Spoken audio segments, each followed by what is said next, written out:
धन्यवाद। हम बहुत सारी बातों को हमने सीखा है अभी तक। परमेश्वर की आत्मा ने अगुवाई किया। हम एक एक बात को स्टेप बाय स्टेप हम सीखते जा रहे हैं।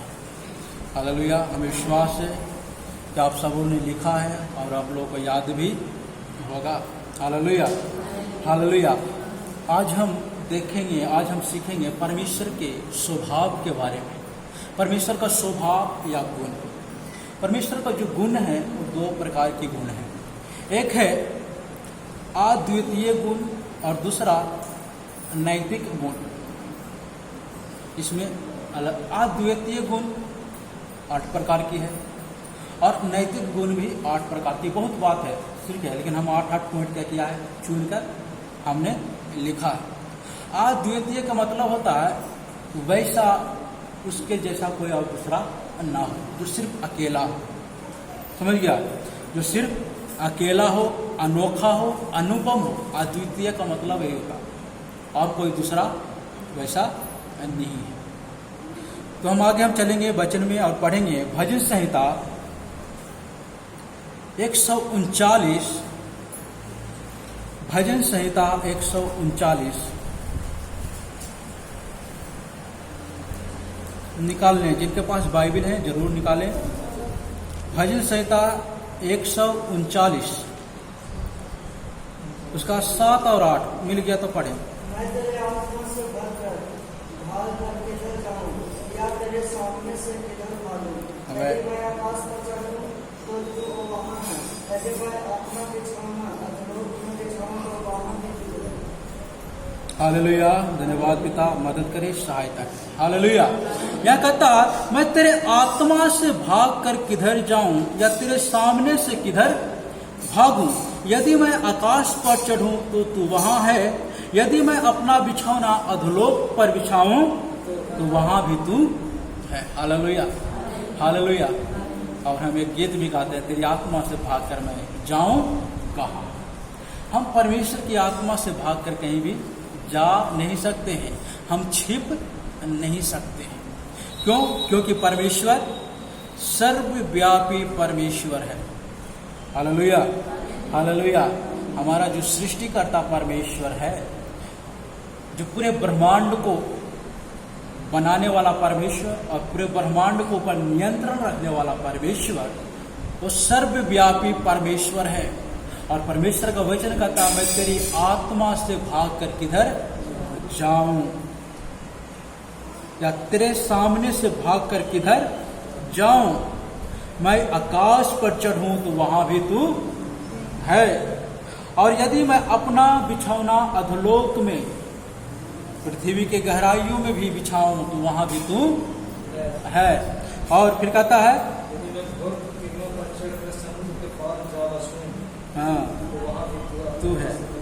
Hallelujah, hallelujah. इसलिए हम परमेश्वर की आत्मा से भाग कर नहीं जा सकते। परमेश्वर का गुण क्या है?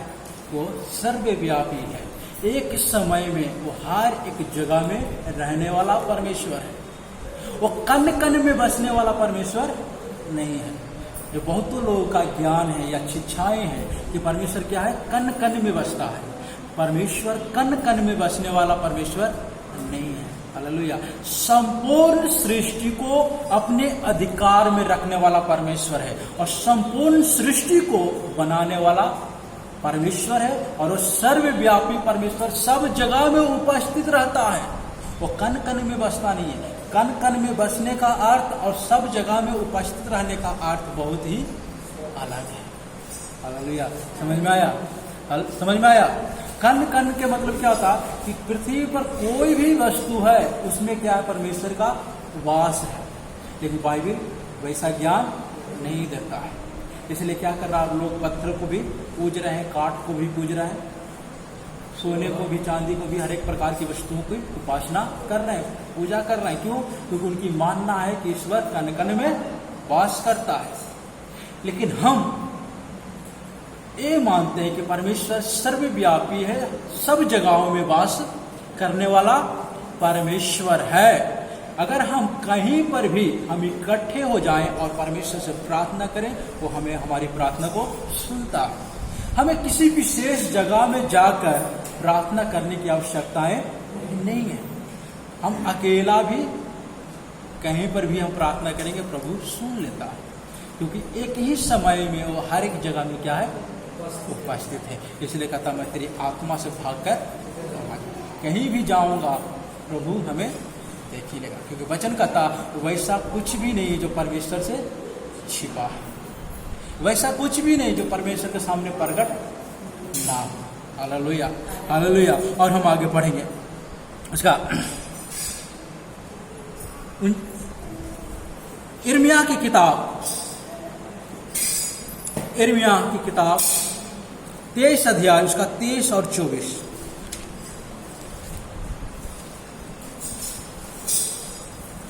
यहोवा की यह वाणी है, हाँ, क्या मैं ऐसा परमेश्वर हूँ जो दूर नहीं निकट रहता हूँ। फिर यहोवा की यह वाणी है, क्या कोई ऐसे गुप्त स्थानों में छिप सकता है कि मैं उसे न देख सकूं। यह स्वर्ग और पृथ्वी दोनों मुझसे परिपूर्ण नहीं है। Hallelujah, hallelujah, hallelujah. यह कहता यहोवा की यह वाणी है, क्या मैं ऐसा परमेश्वर हूँ जो दूर नहीं निकट ही रहता, दूर नहीं निकट ही रहता। हालेलुया। वो परमेश्वर हमसे दूर नहीं है। और फिर नीचे कहता है फिर परमेश्वर की यह वाणी है, क्या कोई ऐसी गुप्त स्थानों में छिप सकता है कि मैं उसे ना देखूं, देख सकूं। क्या स्वर्ग और पृथ्वी दोनों मुझसे परिपूर्ण नहीं है। Hallelujah, hallelujah. स्वर्ग और पृथ्वी परमेश्वर की महिमा से क्या है, परिपूर्ण है। इसलिए भजन संहिता जब आप 19 अध्याय पढ़ोगे तो वहां कहता है स्वर्ग क्या कर रहा, परमेश्वर की महिमा कर रहा, और पृथ्वी क्या कर रहा, परमेश्वर की हस्तकला को क्या कर रहा, प्रकट कर रहा। परमेश्वर कितनी खूबसूरत से इस संसार को बनाया, एक क्या कर रहा, एक पृथ्वी क्या कर रहा, प्रकट कर रहा, लोगों को दिखा रहा, और स्वर्ग क्या कर रहा, परमेश्वर की महिमा कर रहा। Hallelujah, hallelujah. अगर परमेश्वर की इच्छा ना हो तो सूर्य घूम नहीं सकता, वो एक जगह में रुक सकता है, क्योंकि बाइबल हमें ये बताती है। हालेलुया। एक वैसा समय आया था, एक दिन पूरे रात और दिन नहीं हुआ था, एक युद्ध चल रहा था, और युद्ध चल रहा था तो इस्राएली हारने वाला था, और बोला कि अगर सांझ हो जाएगा तो मैं युद्ध नहीं जीत पाऊंगा। इसलिए परमेश्वर के दास क्या करता, प्रार्थना करता, और उस दिन रात नहीं होता, सांझ नहीं होता, वहीं पर दिन क्या होता, ठहर जाता पूरी 24 घंटा। यह है परमेश्वर का प्रताप। इसलिए कहा परमेश्वर ये क्या कर रहा, हस्तकला को, तो उसकी महिमा को क्या कर रहा, प्रकट कर रहा, और ये पृथ्वी उसकी हस्तकला को प्रकट कर रहा कि परमेश्वर ने कितनी ही खूबसूरत से ये बनाया है। इसलिए आकाश और पृथ्वी क्या है, परमेश्वर से परिपूर्ण है। कहीं भी हम छिप नहीं सकते, कहीं भी हम परमेश्वर की आत्मा से भाग नहीं सकते, क्योंकि परमेश्वर क्या है, परमेश्वर क्या है, सर्वव्यापी। सर्वव्यापी मतलब सबों जगह में उपस्थित रहने वाला, एक ही समय में वो हर एक जगह में उपस्थित रहने वाला। हालेलुया। शैतान एक ही जगह में, वो हर जगह उपस्थित नहीं रहता। हम पहले इसके बारे में बताया था, जो शैतान है, जो दुष्ट आत्माएं हैं, वो एक ही समय में हर जगह उपस्थित नहीं रह सकता। अगर इधर है तो आज दूसरे जगह में नहीं है, या वो दूसरे जगह में है तो आज यहाँ पर नहीं है, क्योंकि वो सर्वव्यापी नहीं है। Hallelujah, hallelujah, hallelujah. परमेश्वर सर्वव्यापी है, इसलिए वो हर समय पर सब स्थानों पर क्या है, उपस्थित है। आप प्रेरितों की किताब पढ़ें 17 अध्याय, प्रेरितों की किताब 17 अध्याय उसका 28 और 27 और 28, 27, 28। कि वे परमेश्वर को ढूंढे, हाँ, कदाचित उसे टटोल कर पाए, हाँ, तो भी वह हम में से किसी से दूर नहीं। हालेलुया। परमेश्वर का वचन क्या कर रहा था, ध्यान से यहाँ पे समझे। क्या कहता, वे परमेश्वर को ढूंढे, कदापि उसे टटोल कर पाए, तो भी हमसे वो दूर नहीं। आपको परमेश्वर को ढूंढने में समय लग सकता है, समझ गया। टटोलने का मतलब वही है, जब अंधेरे में कुछ वस्तु खो जाता है तो खोजने में बहुत मुश्किल हो जाता है, पर वो मिल जाता, मिलने के लिए रहता। लेकिन इसका मतलब ये नहीं है कि वो नहीं मिलेगा। अभी यहीं पर कोई वस्तु खो जाए, यहाँ अंधेरा है, ठीक है, अंधेरा है, मिलने में देरी हो जाएगा, लेकिन इसका मतलब ये नहीं है कि वो यहाँ से कहीं दूर में चला गया, वो यहीं पर। तो यही परमेश्वर का वचन क्या करा, कदापि हम उसे ढूंढे,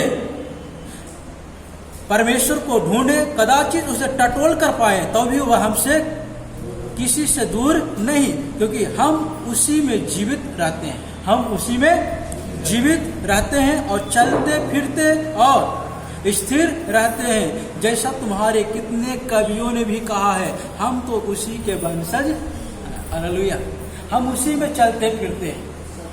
अगर परमेश्वर हमसे दूर है तो हम चल फिर नहीं सकते। वो परमेश्वर सर्वव्यापी है, वही क्या है, सबसे बड़ा सबूत है कि हम क्या कर रहे हैं, चल और फिर रहे हैं, क्योंकि इस जीवन के ऊपर नियंत्रण किसका है, परमेश्वर। अगर परमेश्वर सर्वव्यापी नहीं होता तो कभी भी दुष्ट आकर हमें क्या करता, नाश कर देता, कभी भी। लेकिन परमेश्वर सर्वव्यापी है, वो एक समय में हर जगह में उपस्थित रहता, हर एक लोगों को क्या करता, देखते रहता है। इसलिए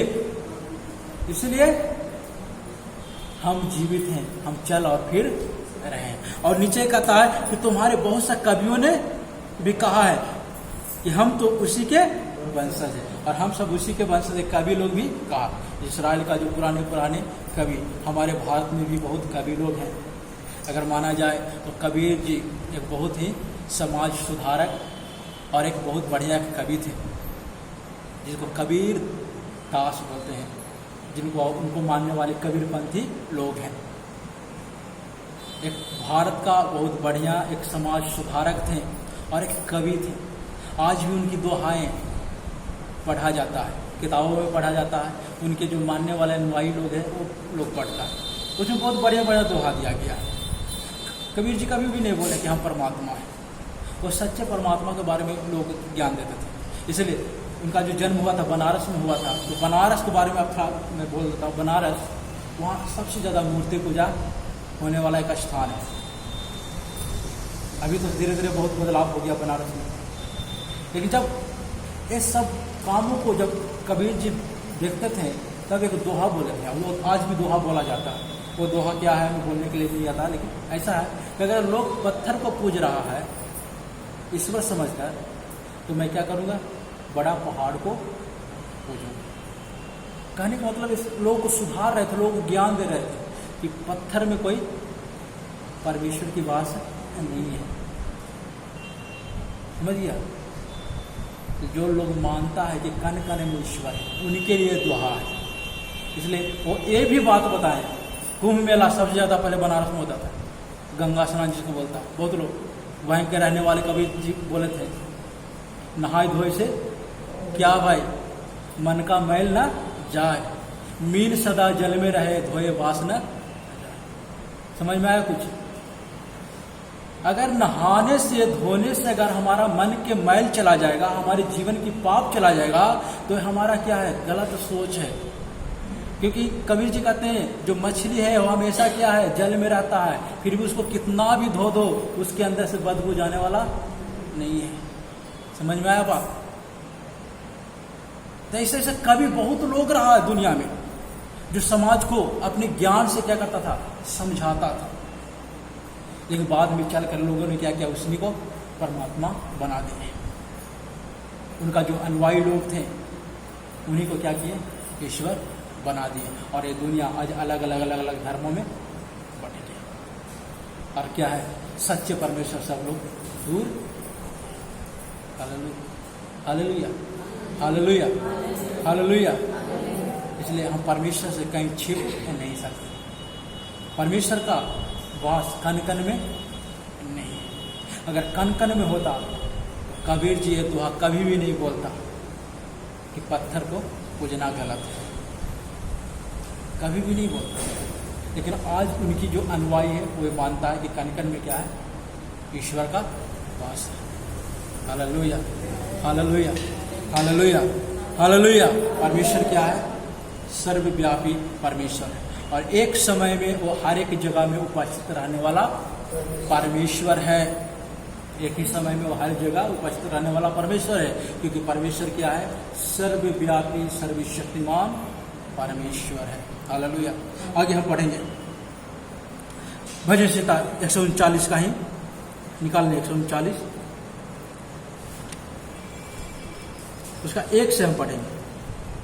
हे यहोवा, तूने मुझे जांच कर जान लिया है। हाँ, क्यों मेरा उठना बैठना जानता है, हाँ, और मेरे विचारों को दूर ही से समझ लेता है। हाँ, मेरे चलने और बैठने की तू भली भांति छानबीन करता है, हाँ, और मेरे पूरे चाल चलन का भेद जानता है। हाँ, हे यहोवा, मेरे मुंह में ऐसी कोई बात नहीं जिससे तू पूरी रीति से न जानता हो। हाँ, तूने मुझे आगे पीछे घेर रखा है, हाँ, और अपना हाथ मुझ पर रखे रहता है। हाँ, यह ज्ञान मेरे लिए बहुत कठिन है, यह गंभीर और मेरे समझ से बाहर है। बाहर है। Hallelujah, hallelujah. कुछ समझ में आया? ध्यान से देखें। हे यहोवा, तूने मुझे जांच कर जान लिया है। अब कौन जांच सकता है? कौन जान सकता है? आपके बारे में कौन जान सकता है, या हमारे बारे में कौन जान सकता है? जो सर्वज्ञानी है, जो सबको जानने वाला है। Hallelujah, hallelujah. जो सर्वज्ञानी है वही एक व्यक्ति को जांच सकता है और जान भी सकता है। उसके बाद नीचे, तूने मेरा उठना बैठना जानता है, और मेरे विचारों को दूर से क्या करता है? समझ लेता है। मेरे विचारों को दूर से ही क्या करता? समझ लेता है। हालेलुया। हमें नजदीक आने की आवश्यकता ही नहीं है। जब हम दूर रहते हैं, जब हम अकेला बैठकर हम जो अपने मन में जो विचार करते हैं ना, उसी को वो देख कर क्या करता है? समझ जाता है कि हमारे अंदर क्या विचार चल रहा है। Hallelujah, hallelujah. जब प्रभु यीशु मसीह बपतिस्मा लेकर, आपको याद नहीं, यूहन्ना की किताब में जब पढ़ोगे पहला या दूसरा में, तो वहाँ पर मिलेगा। जब प्रभु यीशु मसीह बपतिस्मा लेकर जंगल में चले गए, और जंगल में 40 दिन का उपवास करके जब वो वापिस आ रहे थे, तो एक यीशु मसीह का चेला था फिलिपुस, जो क्या किया था? बरतुलमै के पास जाता है और उसे बतलाता है कि मैंने क्या किया है? यीशु मसीह को देखा है, जिसके बारे में क्या है? पुरानी व्यवस्था में जिक्र किया गया है, जिसके बारे में लिखा है। तो जो बरतुलमै होता है वो विश्वास नहीं करता, कहता इससे कैसे हो सकता है, वो कैसे आ सकता है, वो विश्वास नहीं करता। लेकिन जब वो जबरदस्ती बरतुलमै को क्या करता है? वो फिलिपुस बुलाकर यीशु मसीह के पास लेकर चलता है। तो जो बरतुलमै के मन में जो बात रहता है, वो बात प्रभु यीशु मसीह क्या करता है? बरतुलमै को बतला देता है। तब वो तुरंत कहता है, हे प्रभु, ये बात परमेश्वर के सिवा कोई नहीं जान सकता। जो बात किसी ने ना बताया हो, वो बात तो प्रभु यीशु मसीह ने क्या किया? बतला दिया। तब प्रभु यीशु मसीह पूछता है, क्या तुम विश्वास इसलिए करते हो कि मैंने तुझे बता दिया? बोलता है, अब हमने जान लिया है। हालेलुया। सामरी स्त्री के बारे में देखते हैं। सामरी स्त्री कुछ भी नहीं बतलाता है कि मैं ऐसा हूँ, वैसा हूँ, मेरा 4 पति रह चुका है, मैं दोपहर में क्यों पानी लेने के लिए आती हूँ, ऐसा करके कुछ नहीं बताया। लेकिन एक एक बात जब प्रभु यीशु मसीह खोल कर जब बता देता है, उसके पाप के बारे में उसे बतला देता है, तब वो स्त्री पश्चाताप करती है और वो दौड़ कर चले जाते हैं कहाँ? अपने नगर में, और वहाँ के लोगों को जाकर बतलाता है कि मैंने जो जो काम किया है ना, वो सब एक है जो क्या किया पूरा बतला दिया बिना जाने। प्रभु यीशु मसीह से मिलने के लिए भीड़ के भीड़ आ जाता है, और जब भीड़ आता है तो सामरी स्त्री के क्या कहता है वो भीड़ कि तेरे कहने से अब मैं विश्वास नहीं किया हूँ, अब मैं सच में देख लिया हूँ, मैंने जान लिया हूँ। Hallelujah, hallelujah. वो विश्वास है हमारे पास, वो विश्वास है। ये कौन जान सकता है? जो सर्वज्ञानी है। Hallelujah, hallelujah. हम अंदाजा लगा सकते हैं लेकिन पूरा पूरा नहीं बता सकते। अंदाजा लगाना और पूरा बता देना में बहुत फर्क है। किसी के बारे में हम अंदाजा लगा सकते हैं, या कोई हमें बोलेगा तो हम बता सकते हैं। Hallelujah, hallelujah, hallelujah, hallelujah. तो परमेश्वर क्या है? हर एक बातों को वो दूर से ही क्या करता है, समझ लेता है। उसके बाद 3 आयत करता है, मेरे चलने और लेटने की तू भली भांति छानबीन करता है। मेरा चलना फिरना वो भी क्या करता है, भली भांति अच्छी तरह से देखभाल करता, छानबीन करता। और मेरे चाल चलन का भेद जानता है। मेरे चाल चलन का भेद भी क्या करता है, तू जानता है। कोई भी वैसी बात जो परमेश्वर से छुपा नहीं है। हालेलुया। और नीचे कहता, हे यहोवा मेरे मुंह में ऐसी कोई बात नहीं जिसे तू पूरी रीति से ना जानता हो। ये ऐसी कोई बात नहीं है जो परमेश्वर नहीं जानता। Hallelujah, hallelujah. हमें लगता है कभी कभी कि हम अल्लाह के सामने थोड़ी बोला है, लेकिन परमेश्वर के सामने बोला है। परमेश्वर से कोई बात छिपा नहीं है। हालेलुया। उसके बाद नीचे कहता, यह ज्ञान 5 में, तूने मुझे आगे पीछे घेर रखा है और अपना हाथ मुझ पर रखे रहता है। यह ज्ञान मेरे लिए बहुत कठिन है, यह गंभीर और मेरी समझ से क्या है, बाहर है। हम परमेश्वर को पूरी रीति से समझ जाना बहुत असंभव वाली बात है। Hallelujah, hallelujah. ये हम छोटे बुद्धि से, ये छोटे दिमाग से हम परमेश्वर को पूरा का पूरा कभी भी जान नहीं सकते, समझ नहीं सकते। Hallelujah, hallelujah. एक बात हम आपको बताना चाहते हैं। जब मूसा परमेश्वर के पास जब होरे पर्वत पर गया था, जो लोग पुराने नियम को पढ़ा है वो सब जानता होगा। जब होरे पर्वत पर जब गया था तो परमेश्वर ने मूसा को तंबू बनाने के बारे में बोला था कि एक तंबू बनाना, उसमें क्या क्या वस्तु रखना, सब चीज़ क्या किया था बनाने के लिए बोला था। उसका देखभाल कौन करना है, अगर एक जगह से उठा कर लेके जाना था दूसरी जगह में कैसे लेके जाना है, वो हर एक काम को क्या किया था मूसा को परमेश्वर ने बताया था, उसको दिखलाया था। लेकिन एक जो वस्तु था परमेश्वर संदूक को बनाने के लिए बोला था। और जब संदूक को बनाने के लिए बोला था तो परमेश्वर बोला था कि एक लकड़ी का संदूक बनाना जो 2.5 हाथ का लंबा हो और 1.5 हाथ चौड़ा हो और 1.5 हाथ ऊंचा हो। एक लकड़ी का संदूक बनाना, और लकड़ी का संदूक बनाने के बाद अंदर और बाहर जो संदूक होता था, जो पेटी, संदूक या पेटी के जैसा था, तो उसके अंदर और बाहर क्या करना, सोने से पूरा मढ़ देना है, कहीं से भी लकड़ी दिखना। जब लकड़ी का ही बनाना था, उस पर सोना ही मढ़ना था, तो फिर परमेश्वर ने लकड़ी क्यों डाला?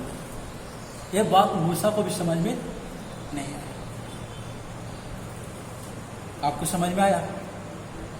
जब लकड़ी का ही बनाना था और अंदर बाहर जब सोना से उसे मढ़ ही देना था, तो फिर परमेश्वर ने लकड़ी को क्यों बनाने के लिए बोला?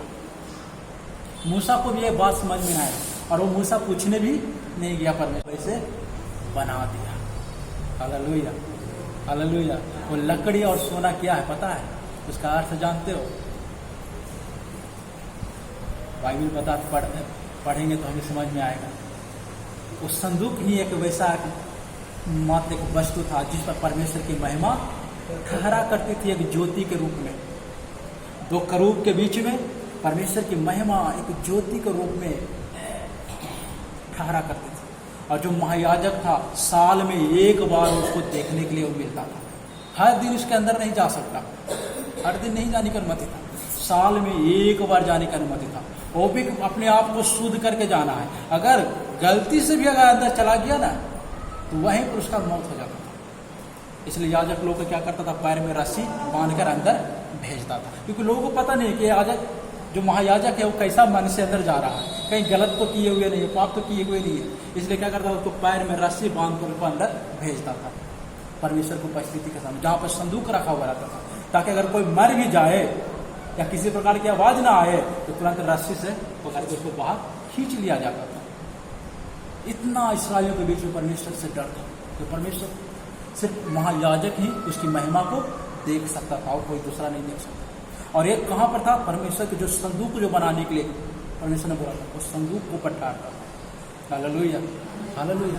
ये लकड़ी का भी महत्व है और इस सोने का भी एक महत्व है। हालेलुया। और ये संदूक क्या करता, प्रभु यीशु मसीह को प्रकट करता, प्रभु यीशु मसीह को दिखाता है। ये लकड़ी क्या दिखाता है, प्रभु यीशु मसीह के मनुष्य तत्व को दिखाता है कि प्रभु यीशु मसीह पूरा का पूरा संपूर्ण क्या है, मनुष्य है। और वो सोना क्या दिखाता है, यीशु मसीह के ईश्वर तक परमेश्वर को दिखाता है, क्योंकि पूरा का पूरा यीशु मसीह क्या है? परमेश्वर है। और संपूर्ण ईश्वर भी है और संपूर्ण मनुष्य भी है। Hallelujah, hallelujah. तो मेरा कहने का मतलब यही है, ये जो हमारा जो दिमाग है ना, ये दिमाग से हम परमेश्वर को पूरी की पूरी रीति से हम समझ नहीं पाएंगे। इसलिए हम कोशिश करते हैं कि हम परमेश्वर को जाने। उस परमेश्वर को हम भी, जैसे परमेश्वर हमें भली भांति जानता है, हम तो कुछ हम भी जाने उसे, जिससे कि हमारा विश्वास और मजबूत हो जाए। Hallelujah, hallelujah. हम भी परमेश्वर को भली भांति जितना हम जान सकते थे, जितना हम जान सकते हैं, उतना हमें जानने की कोशिश करते रहना है। Hallelujah, hallelujah. परमेश्वर को जानने और समझने में पूरा जिंदगी समाप्त हो जाएगा, तो भी हम वो सर्वशक्तिमान परमेश्वर को, वो सर्वज्ञानी परमेश्वर को और सर्वव्यापी परमेश्वर को समझ नहीं सकते।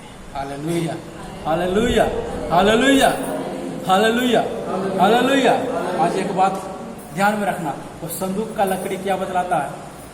यीशु मसीह संपूर्ण रूप से क्या है? मनुष्य है। और वो सोना क्या दिखाता है? कि यीशु मसीह संपूर्ण रूप से ईश्वर भी है। Hallelujah, hallelujah, hallelujah. उसका आगे हम एक आयत पढ़ेंगे, शमूएल की किताब, सॉरी भजन संहिता निकालने, भजन संहिता 47, 147 के 147 उसका 5 आयत भी पढ़ के देखो। हमारा प्रभु महान और अति सामर्थ्य है। हाँ, उसकी बुद्धि अपरंपार। हालेलुया, उसकी बुद्धि अपरंपार है। हालेलुया, हमारा प्रभु महान और अति सामर्थ्य है और उसकी बुद्धि अपरंपार है। इस प्रकार की परिचय परमेश्वर ने हमें देता है। और हमें कहाँ मिलता है? बाइबल में इस प्रकार की परिचय हमें पढ़ने को मिलता है कि परमेश्वर कितना सामर्थ्य है, परमेश्वर कितना महान है, उसकी बुद्धि कितना अपरंपार है। Hallelujah, hallelujah, hallelujah. इस प्रकार की परिचय सिर्फ परमेश्वर के बारे में बाइबल में ही मिलेगा और दुनिया के कोई भी किताब में आपको नहीं मिलेगा इस प्रकार की परिचय। Hallelujah, hallelujah. और इससे बढ़कर जो परिचय परमेश्वर ने दिया है वो क्या है? ये संसार है, ये जगत है, ये ब्रह्मांड है। Hallelujah, hallelujah, hallelujah. जो हमेशा परमेश्वर की प्रचार करते रहता है, परमेश्वर की महिमा करते रहती है। और हम पहला शमूएल की किताब 16 अध्याय उसका 7 पढ़ें। पहला शमूएल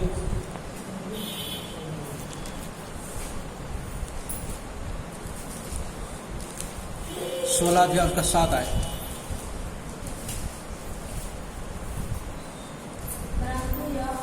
हाँ,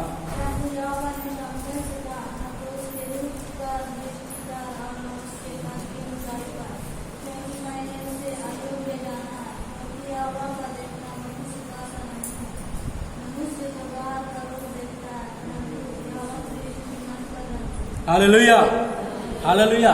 ये शमूएल सिखा रहा है, शिक्षा दे रहा, किसको दे रहा पता है? दाऊद को दे रहा शिक्षा। जब शमूएल दाऊद को राजा बनने के लिए, जब अभिषेक करने के लिए आया था ना, तब उसको ये बताया गया, क्या बताया गया?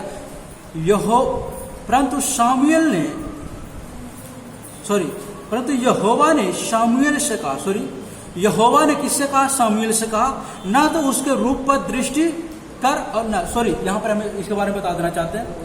जब पहले इस्राएल का राजा कौन था? साउल था। लेकिन साउल गलत करके किया, इसे कारण साउल को परमेश्वर कहता है, काम कर, मैं एक व्यक्ति को तुम्हारे लिए क्या किया हूँ? ठहराया हूँ इस्राएल का राजा बनने के लिए, और तुम जा उसको क्या करना? अभिषेक करना। और जब साउल जब जाता है तो देखता है कि एक छोटा बच्चा है, दाऊद को देखकर तो कहता है, छोटा बच्चा इस्राएल का राजा कैसे बन सकता है? ऐसे उसको मन में आता कि छोटा बच्चा इस्राएल का राजा कैसे बन सकता है? तब ये बात क्या किया था? परमेश्वर ने शमूएल को बतलाया था। और क्या बतलाया था? देखो, ध्यान से देखें। परंतु यहोवा ने शमूएल से कहा, ना तो उसके रूप पर दृष्टि कर और न उसके कद की ऊंचाई पर, क्योंकि मैंने उसे अयोग्य जाना है। क्योंकि यहोवा का देखना मनुष्य का सा नहीं, यहोवा का देखना मनुष्य का सा नहीं। मनुष्य तो बाहर का रूप देखता है, परंतु यहोवा की दृष्टि मन पर रहती है। अब इस अध्याय को घर में जाकर आप जरूर पढ़ना, एक अच्छा मैसेज यहाँ से आपको समझ में आएगा, मिलेगा। परमेश्वर क्या करता है? मनुष्य जो देखता है उसके बाहर के रूप और रंग को देखता है, लेकिन परमेश्वर हमारे बाहर के रंग और रूप को नहीं देखता कि हम कितना गोरा है, हमारे दांत अंदर है कि बाहर, ये सब परमेश्वर नहीं देखता। नाक कितना चौड़ा है, ये है, वो सब नहीं देखता। तो हमारे हृदय को देखता है, हमारे मन को क्या करता है? परमेश्वर देखता है। Hallelujah, hallelujah. जो परमेश्वर हमारे मन को देखता है और हमारे मन को देखकर जो हमारे लिए परमेश्वर ने निर्णय कर लिया है या निर्णय किया है, क्या उसे कोई मिटा सकता है? उसे बदल सकता है? आप कितना भी उसके विरोध में बदलने की कोशिश करें, बदल नहीं सकते। Hallelujah, hallelujah. ये जब साउल देखा ना दाऊद को, साउल नहीं, जब सामुएल जब दाऊद को देखा ना तो उसे भी यही लगा कि छोटा बालक क्या इस्राएल को संभाल ले। Hallelujah, hallelujah. लेकिन उसका अभिषेक छोटे में हुआ था, लेकिन उसको इस्राएल का राजा बनते बनते बनते बनते बहुत जवान हो गया। अब देखें, साउल जब इस्राएल का राजा साउल के रहते हुए जब दाऊद को अभिषेक कर देता राजा बनने के लिए, तब साउल क्या होता है? दाऊद का दुश्मन हो जाता है और इसको खदेड़ते रहता है मारने के लिए जान से। दाऊद इधर उधर भागते ही रहता है, भागते भागते भागते भागते आखिर में साउल मर जाता है। साउल मर जाता है, उसके बाद फिर इस्राएलियों ने क्या करता? दाऊद को राजा बना। परमेश्वर एक बार निर्णय कर चुका है, वो हमारे विचार को देखकर निर्णय किया है, हमारे रंग रूप को देखकर नहीं, हमारे बाहर की सुंदरता को देखकर नहीं, हमारे अंदर की सुंदरता को देखकर परमेश्वर ने एक बार निर्णय कर लिया है और उस निर्णय को कोई बदल नहीं सकता। Hallelujah, hallelujah. क्योंकि परमेश्वर क्या है? सर्वज्ञानी है, सब कुछ जानने वाला परमेश्वर। हमारे अंदर जो उत्पन्न होने वाली बात है उसे भी वो जान लेता। तो सर्वव्यापी सर्वशक्तिमान परमेश्वर। Hallelujah, hallelujah. आने वाले समय में आगे हम और भी बहुत कुछ देखेंगे परमेश्वर के गुण के बारे में, कि परमेश्वर का क्या क्या गुण है। आए हम प्रार्थना करें। अभी तक हमने जो सीखा है हम प्रार्थना करें, अपने आंखों को बंद करें और प्रार्थना करें। जब हम कोई निर्णय करते हैं या किसी को किसी वस्तु पर अधिकारी बनाते हैं तो हम उसको बाहर से देखते हैं, अंदर कोई नहीं देखता, और उसे हम क्या करते हैं? अधिकारी बना देते हैं। और परमेश्वर वैसा नहीं है, वो सर्वशक्तिमान परमेश्वर, वो सर्वज्ञानी परमेश्वर, वो हमारी सोच से भी बढ़कर काम करने वाला है। वो हमारे अंदर को देखकर वो काम करता है, और जब हमारे अंदर को देखकर परमेश्वर काम करता है तो उसे लोग कितना भी बदलने की कोशिश करें तो बदल नहीं सकता, क्योंकि परमेश्वर अद्वितीय परमेश्वर है, उसके जैसा कोई नहीं है, वो अनोखा है, वो एकमात्र अकेला परमेश्वर है जो इस प्रकार से सोच सकता है, जिस प्रकार से लोगों के विचारों को जान सकता है, जो हर एक समय में हर जगह में उपस्थित रह सकता है, जो परमेश्वर से कोई वस्तु छिपा हुआ नहीं है। हम प्रार्थना करें।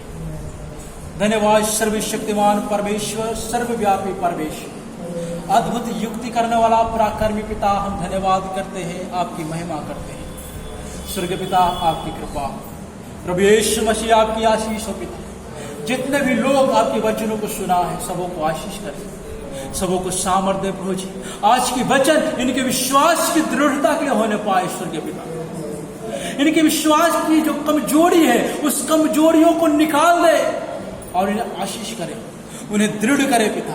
इनकी घबराहट को दूर करे। जो दो विचारों पर पिता उनके विचारों को प्रभु जी नष्ट करे और संपूर्ण रूप से मसीह यीशु आपको पर विश्वास करने के लिए आप प्रार्थना करते हैं। आपकी कृपा हो, आपकी दया हो, सबों को पर आपकी आशीष हो, पवित्र आत्मा की हजूरी, पवित्र आत्मा की भरपूरी हर एक लोगों को जीवन में होने के लिए प्रार्थना करते हैं। जितने भी लोग पिता के वचनों को सुन रहे हैं सबों को आशीष करे पिता। जैसे आपके वचन का था, जो अंत तक धीरज धरेगा उसी का उद्धार होगा।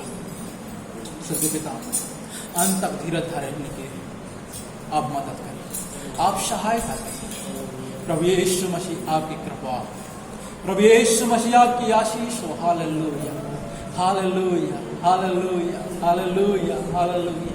आपकी कृपा हम प्रार्थना करते हैं, हर एक व्यक्ति को जीवन को आपके हाथों में सौंप करते हैं। जो दुख में, परेशानी में, तकलीफ में, बीमारी में जीवन बिताते हैं, वो सबों को पिता आशीष करे, चंगाई करे, सबों को ऊपर आपकी कृपा, आपकी दया हो। प्रभु यीशु मसीह आपकी आशीष हो। इधर उपस्थित हर एक व्यक्ति के लिए प्रार्थना करते हैं, इन सबों को आशीष करें, इनके घर परिवार में पिता आशीष करें। जो भी लालसाओं के साथ पिता आए हैं, उनके वचनों को सुने, उन्हें आशीष करें। स्वर्गीय पिता, आपकी कृपा, आपकी दया हर एक लोग ऊपर हो, आपकी कृपा। तमाम प्रार्थना विषयों के आगे के समय को पिता, इधर उपस्थित हर एक व्यक्ति को जीवन को आपके हाथों में सौंप करें। यीशु मसीह के पवित्र और सामर्थ्य नाम से मांगते हैं, आमीन। ये हमारे पिता तो स्वर्ग में है, तारा नाम माना जाए, तेरा राज्य आए, तेरी इच्छा संपूर्ण है वैसे पृथ्वी पर भी हो। हमारे दिन भर की रोटी आज हमें दे, जिस प्रकार हमने अपने अपराधों को क्षमा किया, उसी प्रकार तुम्हारे अपराधों को क्षमा कर। हमें परीक्षा में ना डाल, परंतु बुराई से बचा, क्योंकि राज्य, पराक्रम, महिमा सदा तेरी ही हो, आमीन। पिता परमेश्वर का प्रेम, प्रभु यीशु मसीह का निग्रह, पवित्र आत्मा की सहभागिता हमेशा हम लोगों के साथ रहे, आमीन। Hallelujah, hallelujah, hallelujah. प्रभु की महिमा हो, प्रभु की स्तुति हो, सबको आशीष।